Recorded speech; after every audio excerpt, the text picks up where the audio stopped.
भारत समेत पूरी दुनिया में बाबा साहब की 126वीं जयंती मनाई जा रही है। भारत में जिस तरह के अभी हालात हैं और जिस तरह से उनकी जयंती तो सभी मना रहे हैं, लेकिन ग्रास रूट पर किस तरह का काम हो रहा है, इन्हीं सब मुद्दों पर बात करने के लिए अखिल भारतीय दलित मुस्लिम महासभा के राष्ट्रीय अध्यक्ष सुरेश कनौजिया जी हमारे साथ हैं। सर, क्या लग रहा है जिस तरह से बाबा साहब की 126वीं जयंती की पूरी दुनिया में धूम है, यूनाइटेड नेशंस मना रहा है, भारत में मना रहा है, और वहीं दूसरी तरफ आप बात करें तो कुछ इस तरह के हालात पैदा हो गए हैं कि एक जो मुस्लिम और दलित एकता की बात हो रही थी वो भी लग रहा है एट्रोसिटी के मामले ही बढ़ रहे हैं। तो क्या बाबा साहब के भारत का सपना बनते हुए आप देख रहे हैं या लग रहा है कि उसमें बड़ी रुकावट का समय आ गया है? मैं अगर संक्षेप में देखूं, जिस मूवमेंट को लेके बाबा भीमराव अंबेडकर ने इतना उत्पीड़न सहा उस ज़माने में, आज बाबा भीमराव अंबेडकर अकेले एक ऐसे व्यक्ति थे जिन्होंने हमारे को भारत की लोकसभा में, विधानसभा में, नौकरियों में, हर जगह पर हमारे वर्चस्व की लड़ाई लड़ी। लेकिन वहीं मैं आज देखता हूँ कि आज समाज के लिए कोई भी काम करना नहीं चाहता है, चाहे वो राजनीतिक पार्टी हो, चाहे वो सामाजिक लोग हों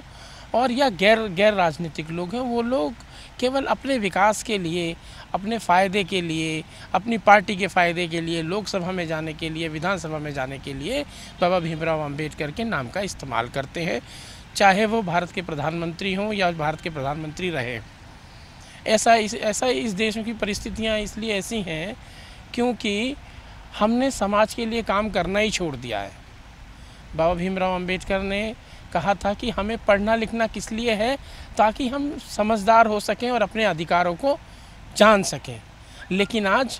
हमारे पढ़ने लिखने की प्रतिक्रिया है, जो क्रिया है, वो पूरी ही बदल चुकी है। हम केवल नौकरी के लिए, जो भी अम्बेडकरवादी लोग भी हैं वो भी निजी सफलता को ज़्यादा तरजीह दे रहे हैं और किसी तरह से वो राजनीतिक सत्ता में जाना चाहते हैं, सुख प्राप्त करना चाहते हैं। समाज उनके लिए हाशिए पर, आप ऐसा कहना चाहते हैं? जी, मेरा यही कहना है कि अंबेडकर साहब ने जो अपनी कोटेशंस लिखी, अपने जीवन के जो कड़वे सत्य थे, उनमें उन्होंने कहा था कि मुझे सबसे ज़्यादा खतरा ये पढ़े लिखी जमात से है। जो दलितों में, जो दलित कम्युनिटी में जो पढ़े लिखे लोग होते हैं वो हमेशा अपर कास्ट हो जाते हैं और जो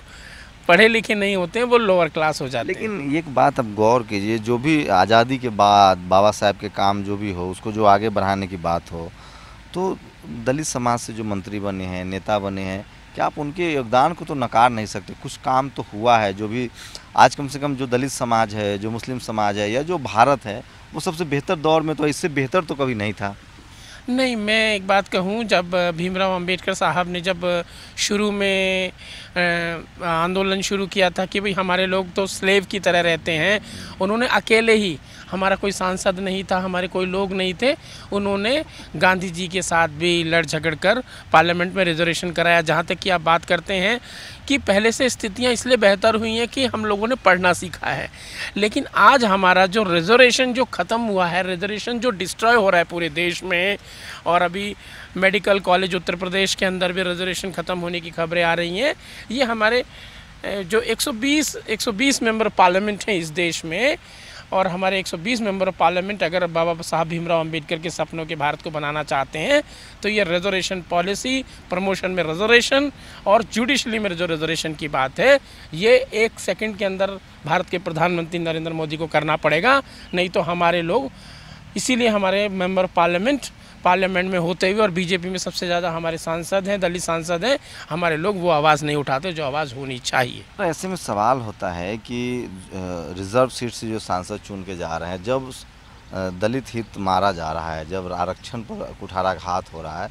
तो क्या वजह लगती है? ये लोग क्यों चुप है? पार्टी वाइज ये लोग बटे हुए हैं और किसी को भी दलित समाज की चिंता नहीं है, जबकि रिजर्व सीट से चुनाव जीत कर जाते हैं। चिंता केवल इस देश में एक व्यक्ति को है, वो है प्रकाश अंबेडकर को। उसके अलावा मुझे नहीं लगता कि भारत में दलितों के विकास के लिए कोई भी व्यक्ति विशेष रूप से दलित समुदाय के लिए काम करता हो। अगर वो लोग, उनको अपनी चिंता है हमें टिकट नहीं मिलेगा, हमें हमारा शान और शौकत नहीं रहेगा, इसीलिए शान और शौकत को ये लोग छोड़ना नहीं चाहते हैं। इसीलिए देश में आज दलितों की स्थिति पहले से बदतर, और मेडिकल, इंजीनियरिंग में जाने वाले जो विद्यार्थी हैं वो वही विद्यार्थियों को भी धीरे धीरे वही समस्याओं का समाधान करना तो आपके नज़र में सोल्यूशन क्या है? आप खुद दलित मुस्लिम एकता की बात कर रहे हैं, संगठन चलाते हैं अखिल भारतीय स्तर का, तो क्या सॉल्यूशन दिख रहा है? क्या सड़क जनता जो है वो अभी किसी से उम्मीद लगाए बैठी है? रिजर्वेशन की वजह से दलित समाज के, आदिवासी समाज के बहुत सारे सांसद पार्लियामेंट में हैं, तो क्या सॉल्यूशन क्या दिख रहा है? चूँकि राजनीतिक भागीदारी तो मिल गई है, सामाजिक भागीदारी सुनिश्चित करने के लिए आरक्षण इम्प्लीमेंट किया गया था, उस पर कुठारा गाता है, तो उसका सॉल्यूशन आप क्या देखते हैं? मैं इसका जो सॉल्यूशन है मैं इस तरीके से देखता हूँ कि जो हमारे सांसद हैं, जो मेंबर पार्लियामेंट हैं, मैं उनको जगाने का काम करता हूँ कि आप पार्टी के लिए लॉयल रहिए, लेकिन आप प्रत्येक दिन 2 घंटे या 3 घंटे सोसाइटी की समस्याओं पे पार्टी को भी भारी रखिए कि अगर हम चुनाव दोबारा लड़ने जाएंगे तो हम सोसाइटी से क्या कहेंगे, हमने रिजर्वेशन बिल क्यों नहीं पास कराया, क्योंकि हमारी संख्या इतनी बड़ी है कि